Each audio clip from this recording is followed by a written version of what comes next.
សួស្តីបងប្អូនទាំងអស់គ្នាថ្ងៃនេះខ្ញុំមានគោលនយោបាយមួយទៀតគឺគោលនយោបាយស្តីពីការបៀតបៀនផ្លូវភេទនៅកន្លែងធ្វើការរបស់យើងនៅទីមួយសេចក្តីផ្ដើមគឺក្រុមហ៊ុនបដិញ្ញានិងធានាបរិយាកាសការងារប្រកបដោយសុវត្ថិភាពជាយាមឲ្យបានពីការបៀតបៀនផ្លូវភេទ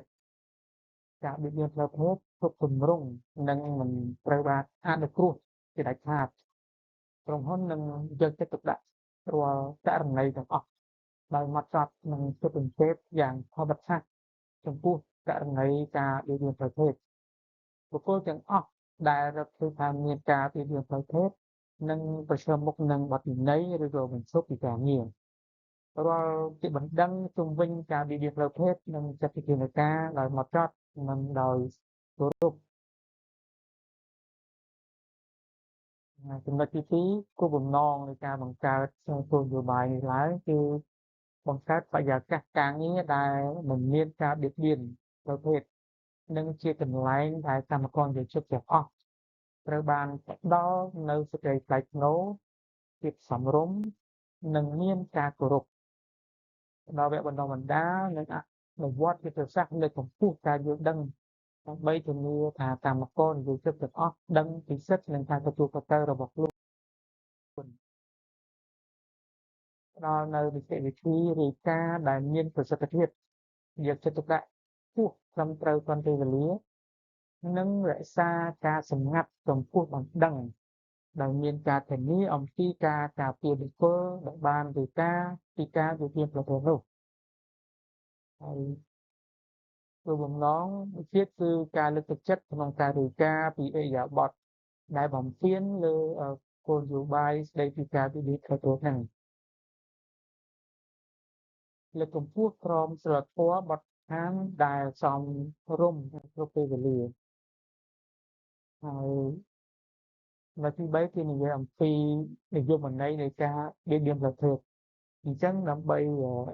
ដោះស្រាយរាល់ក្នុងការបៀតបៀនផ្លូវភេទនៅកន្លែងការងាររបស់យើងចាំបាច់ណាស់យើងទាំងអស់គ្នាត្រូវចេះនិងយល់អំពីនិយមន័យនៃការបៀតបៀនផ្លូវភេទអញ្ចឹងការបៀតបៀនផ្លូវភេទគឺជាឥរិយាបថទាំងឡាយណាដែលមិនចង់បានមិនស្វាគមន៍ឬក៏មិនអនុញ្ញាតពាក់ព័ន្ធនឹងផ្លូវភេទដែលអាចធ្វើឲ្យកម្មករយោជិតមានអារម្មណ៍អាម៉ាស់មុខភ័យភ័យឬអាក់អន់ចិត្តហើយការបៀតបៀនផ្លូវភេទហ្នឹងមានការប៉ះពាល់ទៅលើរាងកាយតាមរយៈពាក្យសម្ដីនិងមិនមែនពាក្យសម្ដីការប៉ះពាល់ដល់រាងកាយដូចជាបាសនាចាប់ដៃអោបបង្អែលទៀតហើយប៉ះពាល់ប្រដាប់ភេទទឹកចិត្តជាដើមហើយការបៀតបៀនផ្លូវភេទតាមរយៈមិនមែនពាក្យសម្ដីដូចជាការបង្ហាញរូបភាពឬក៏ឧបករណ៍សំដៅលើផ្លូវភេទណាមួយការបង្ហាញកាយវិការទាក់ទងនឹងផ្លូវភេទឬក៏បិទរូបទាក់ទងនឹងផ្លូវភេទការហួចជាដើមហើយការបៀតបៀនផ្លូវភេទតាមរយៈពាក្យសម្ដីដូចជារូបរាងអាយុនិងជីវិតឯកជនរបស់បុគ្គលណាម្នាក់និយាយដើមយើងអញ្ចឹងនិយាយរឿងនិទានបែបអាភាសនិយាយដដែលនឹងការស្នើសុំដែលមិនចង់បានដូចជាការណាត់ជួបជាដើមការប្រមាថផ្អែកលើផ្លូវភេទរបស់បុគ្គលផ្សេងៗការស្នើដាក់លក្ខខណ្ឌដោះដូរដើម្បីបំពេញចំណង់ផ្លូវភេទផ្ទាល់ខ្លួនដូចជាការផ្ទេរការដំឡើងឋានៈប្រាក់ខែឬក៏បន្តការងារការគម្រាមកំហែងគឺបាបបង្ខិតបង្ខំនិងរំលោភផ្លូវភេទជាដើមបាទនេះជាទម្រង់នៃការបៀតបៀនផ្លូវភេទមានតាមរយៈពាក្យសម្ដីមិនមែនពាក្យសម្ដីនិងការប៉ះពាល់រាងកាយហើយវិសាលភាពនៃការអនុវត្តគោលនយោបាយនេះគឺអឺទំហំនៃការអនុវត្តគោលការណ៍វិធានគឺមានលក្ខណៈទូលំទូលាយវាគ្របដណ្ដប់ដោយបុគ្គលិកកម្មករនិយោជិតទាំងអស់នៅក្នុងរោងចក្ររបស់យើង ហើយគោលការណ៍នេះគ្របដណ្ដប់ដល់គ្រប់គ្នាដែលបម្រើការនៅក្នុងបរិវេណរោងចក្ររបស់យើងហើយក៏គ្របដណ្ដប់ទៅដល់គ្រប់គ្នាដែលសំដៅដល់ភេទសាសឬក៏វណ្ណៈជានេះទៀតគោលការណ៍បៀតបៀនផ្លូវភេទនេះត្រូវបានការពារដល់អតិថិជនអ្នកកម្មង់ទំនិញភ្ញៀវដែលចូលមកទស្សនកិច្ចឬការងារអ្វីមួយនៅក្នុងរោងចក្ររបស់យើងចំណុចទី5គឺការបៀតបៀនផ្លូវភេទគឺប្រឆាំងនឹងច្បាប់ប្រឆាំងនឹងច្បាប់អឺគឺច្បាប់ស្តីពីការងារឆ្នាំ1997ហ្នឹងនៅត្រង់មាត្រា172នៃច្បាប់ស្តីពីការងារឆ្នាំ1997បានចែងថាត្រូវហាមឃាត់យ៉ាងតឹងរ៉ឹងចំពោះការរំលោភខាងផ្លូវភេទគ្រប់ទ្រង់ទ្រាយទាំងអស់ហើយការបៀតបៀនផ្លូវភេទហ្នឹងក៏ប្រឆាំងនឹងក្រមព្រហ្មទណ្ឌឆ្នាំ2009ផងដែរក្នុងករណីបើរកឃើញថាមានបទល្មើសព្រហ្មទណ្ឌអាចនឹងត្រូវផ្តន្ទាទោសដាក់ពន្ធនាគារនិងទោសពិន័យលើសពីនេះទៅទៀត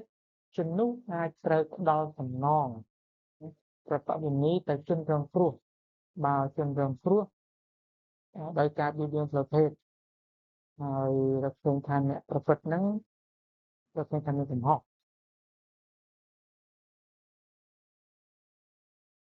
ចំណុចទី6គឺការទទួលខុសត្រូវរបស់កម្មករនិយោជិតទាំងអស់រួមមានទាំងកម្មករនិងអ្នកគ្រប់គ្រងអញ្ចឹងត្រូវមានការទទួលខុសត្រូវដែរគឺអនុវត្តទៅតាមគោលការណ៍ស្តីពីការបៀតបៀនផ្លូវភេទរបស់រោងចក្រហ៊ាននិយាយនិងរាយការណ៍អំពីការបៀតបៀនផ្លូវភេទដែលបានរកឃើញឬរងគ្រោះដែលជនរងគ្រោះដែលគួរនឹងរាយការណ៍ឬរងគ្រោះដែលគួរនឹងរាយការណ៍ផ្ដល់នូវការគាំទ្រចំពោះកម្មករនិយោជិតដែលរងគ្រោះដោយការបៀតបៀននិងឲ្យពួកគេបានដឹងពីកន្លែងដែលជួយគាត់អាចជួយគាត់និងផ្ដល់ព័ត៌មានដល់គាត់រក្សាការសម្ងាត់ពេញលេញបើមានទូផ្ដល់ព័ត៌មានអំឡុងពេលស៊ើបអង្កេតពីដំណឹងហ្នឹងហើយចំណុចទី7និយាយពីការទទួលខុសត្រូវរបស់អ្នកមានសមត្ថកិច្ចគឺទទួលខុសត្រូវទូទៅនិងទទួលខុសត្រូវជាក់លាក់ការទទួលខុសត្រូវទូទៅគឺធានាថាក្រមសីលធម៌ត្រូវបានអនុវត្តគ្រប់ពេលវេលាលើកកម្ពស់និងអនុវត្តគោលការណ៍ស្តីពីការបៀតបៀនប្រភេទរបស់រោងចក្រនៅកន្លែងការងាររបស់យើងយកចិត្តទុកដាក់ខ្ពស់ចំពោះរាល់បណ្ដឹងនិងចាត់វិធានការភ្លាមៗក្នុងការស៊ើបអង្កេតនិងដោះស្រាយបញ្ហាហើយការទទួលខុសត្រូវជាក់លាក់គឺស្ដាប់និងផ្ដល់ការគាំទ្រនិងដំបូន្មានពន្យល់ពីដំណើរការដែលត្រូវដោះស្រាយជួយអ្នកជនរងការបៀតបៀនក្នុងដំណោះស្រាយត្រូវការនិងនីតិវិធីដាក់ពាក្យបណ្ដឹងនិងស៊ើបអង្កេតត្រូវបញ្ជូនករណីឬក៏បញ្ហាទៅកាន់ប្រធានសង្គមមនុស្សហើយខាងសង្គមនោះនឹងរាយការណ៍បន្តទៅប្រធានរោងចក្រហើយរាល់ការដោះស្រាយត្រូវរក្សាការសម្ងាត់បាទ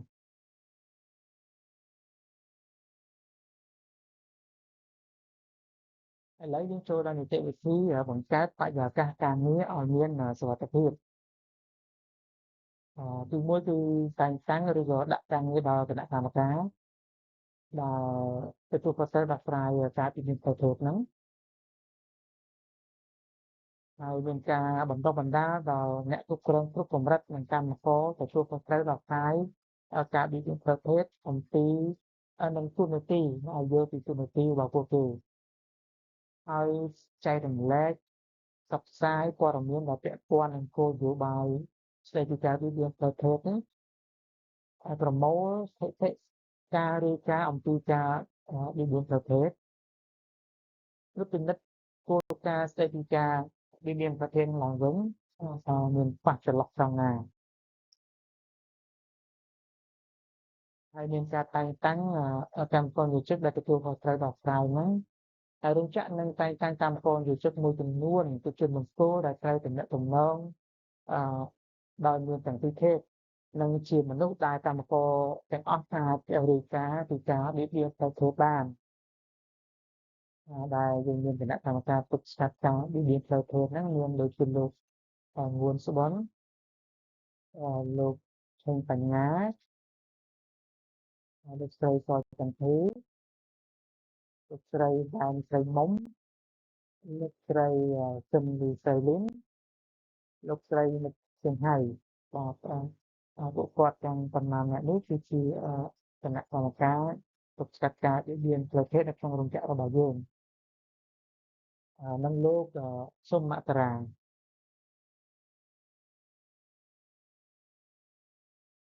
ហើយត្រូវគោលនយោបាយនេះនឹងត្រូវបណ្ដុះបណ្ដាលគ្រប់កម្រិតផ្សព្វផ្សាយឲ្យទាំងតាក់ទឹកនាំតាមគោលនយោបាយទាំងអស់ត្រូវទទួលខុសត្រូវដោះស្រាយការបៀតបៀនគឺគ្រប់គ្នាដែលមានការទទួលខុសត្រូវផ្ដល់ជំនួយដល់កម្មករក្នុងដំណើរការនៃការដឹងអំពីការបៀតបៀនផ្លូវភេទគឺត្រូវទទួលវគ្គបណ្ដុះបណ្ដាលបន្ថែមត្រូវបានរៀបចំដើម្បីផ្ដល់ចំណេះដឹងថ្មីៗនិងរំលឹកពីជំនាញបន្ថែមប្រសិនបើមានការផ្លាស់ប្ដូរច្បាប់ឬក៏គោលនយោបាយការផ្សព្វផ្សាយចែករំលែកព័ត៌មានដែលពាក់ព័ន្ធពីគោលនយោបាយស្ដីពីការបៀតបៀនផ្លូវភេទគឺដាក់បង្ហាញនៅគោលនយោបាយស្ដីពីការបៀតបៀនផ្លូវភេទហ្នឹងគឺសាធារណៈនៅកន្លែងធ្វើការជាពិសេសនៅផ្សារព័ត៌មានទាំងបងប្អូនអាចទៅរកបានហើយក៏មានការរៀបចំបណ្ដុះបណ្ដាលអំពីចំណេះដឹងពីការបៀតបៀនផ្លូវភេទហើយបញ្ចូលគោលការណ៍បៀតបៀនផ្លូវភេទនៅក្នុងដំណើរការណែនាំឲ្យស្គាល់ការងារមកទាំងជួកម្មករដែលចូលធ្វើការថ្មីហ្នឹងក៏មានការបណ្ដុះបណ្ដាលបរិញ្ញាគាត់គោលការណ៍នេះត្រូវត្រួតពិនិត្យឡើងវិញយើង2ឆ្នាំម្ដងបើសិនបើមានការផ្លាស់ប្ដូរឬក៏គោលនយោបាយហ្នឹងហើយនីតិវិធីបណ្ដឹងចំពោះការបៀតបៀនផ្លូវភេទថាតើក្នុងករណីដែលមានករណីបង្កើតឡើងយើងត្រូវការជំនួយប្រសិនបើត្រូវការទីមួយដំណោះស្រាយត្រូវផ្លូវការមួយទៀតការដាក់ពាក្យបណ្ដឹងនិងការចូលសង្កេតហើយយើងលើកទឹកចិត្តឲ្យមានការរាយការណ៍អំពីការបៀតបៀនផ្លូវភេទដើម្បីឲ្យមានការដោះស្រាយទាន់ពេលវេលាហើយវាមានសារៈសំខាន់ណាស់ដែរ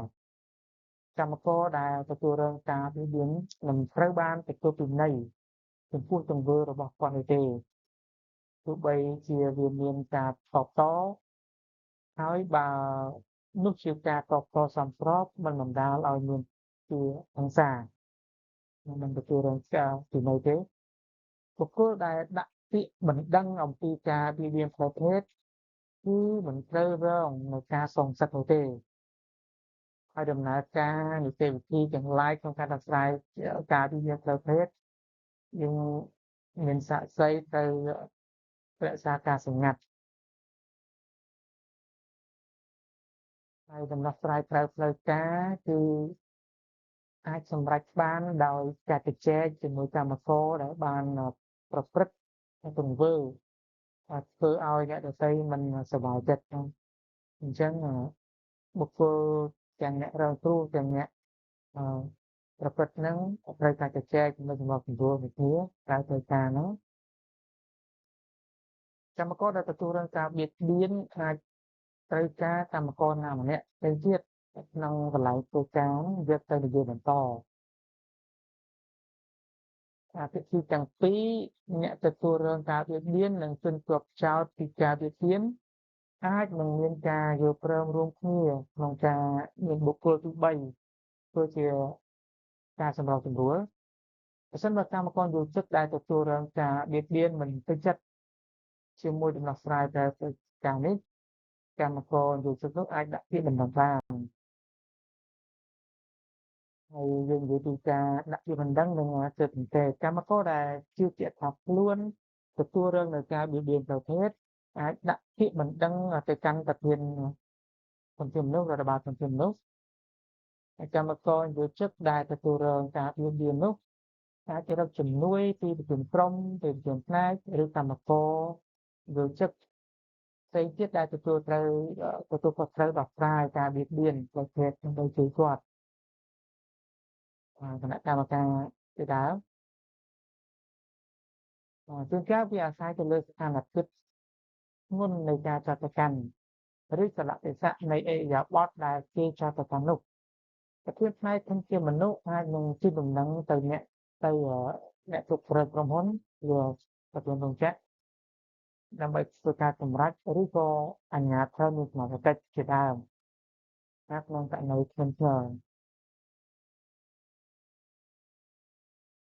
ហើយរាល់ការសម្ភាសជាមួយកម្មករដែលទទួលរងការបៀតបៀនផ្លូវភេទហ្នឹងទាំងជនជាប់ចោតពីការបៀតបៀនជនជាប់ចោតហើយនឹងសាក្សីត្រូវធ្វើឡើងដោយការសម្ងាត់អញ្ចឹងរាល់ការសម្ភាសការសួរនាំពីប្រទេសហ្នឹងគឺសម្ងាត់បណ្ដឹងត្រូវបានស៊ើបអង្កេតដោយសម្ងាត់ពីសំណាក់ប្រធានធនធានមនុស្សខាងរដ្ឋបាលធនធានមនុស្សស៊ើបអង្កេតលក្ខណៈសម្ងាត់គេបញ្ជាក់ការស៊ើបអង្កេតលើការបៀតបៀនប្រភេទមនុស្សដែលត្រូវជជែកដាច់ដោយឡែករៀបចំការជជែកសម្ភាសដាច់ដោយឡែកនិងប្រាប់ពីវិធានការដែលខ្លួននឹងធ្វើចំពោះបញ្ហានេះប្រសិនបើការស៊ើបអង្កេតកំណត់ថាការបៀតបៀនផ្លូវភេទកើតឡើងមែននោះជនប្រព្រឹត្តត្រូវចាត់វិធានការសមស្របតាមបទបញ្ជាឬក៏គោលការណ៍របស់រោងចក្រក្នុងច្បាប់ស្តីពីការងារឆ្នាំ1997ហ្នឹងជួនកាលតើតើនឹងព្រមទណ្ឌប្រសិនបើការស៊ើបអង្កេតអង្គហេតុកំណត់ថាមិនមានផុសតាងបញ្ជាក់ថាការបៀតបៀនប្រភេទកើតឡើងទេយើងត្រូវជជែកដោយអាកប្បកិរិយាម៉ឺងម៉ាត់ឲ្យសមស្រប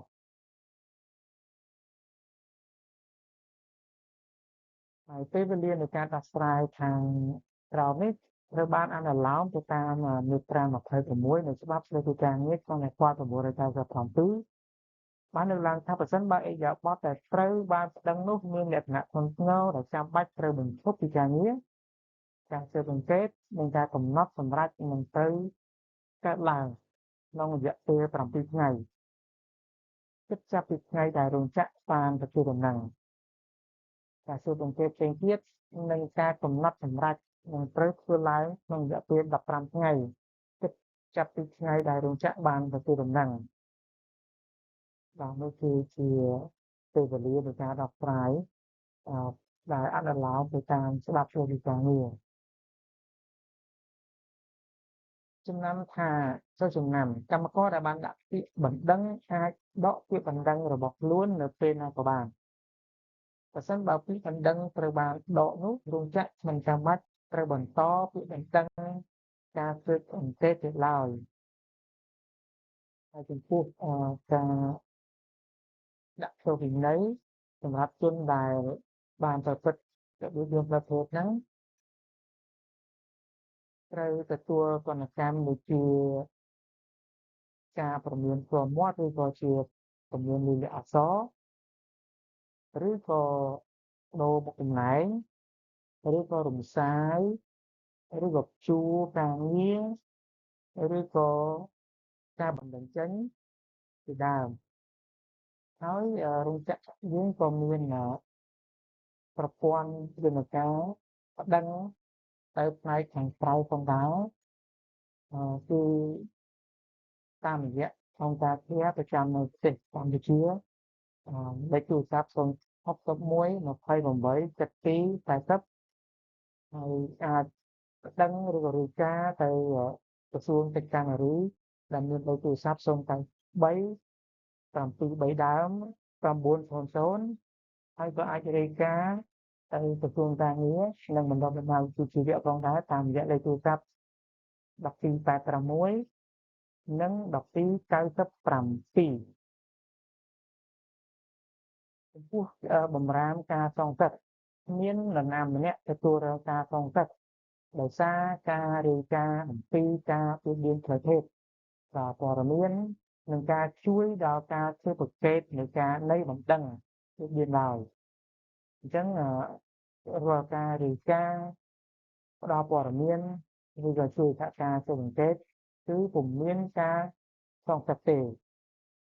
រោងចក្រមិនអត់ឱនចំពោះបុគ្គលណាម្នាក់ដែលប្រឆាំងនឹងគោលការណ៍មិនសងសឹកនេះគ្រប់បុគ្គលិកកម្មករនិយោជិតរោងចក្រទាំងអស់គ្នាដែលប្រឆាំងនឹងគោលការណ៍មិនសងសឹកនេះនឹងត្រូវដាក់ពិន័យឬក៏អាចឈានដល់ការបញ្ឈប់ផងដែរដូច្នេះបុគ្គលិកកម្មករនិយោជិតទាំងអស់ណាដែលជួបរឿងនេះត្រូវហ៊ានរាយការណ៍តាមសូមអរគុណ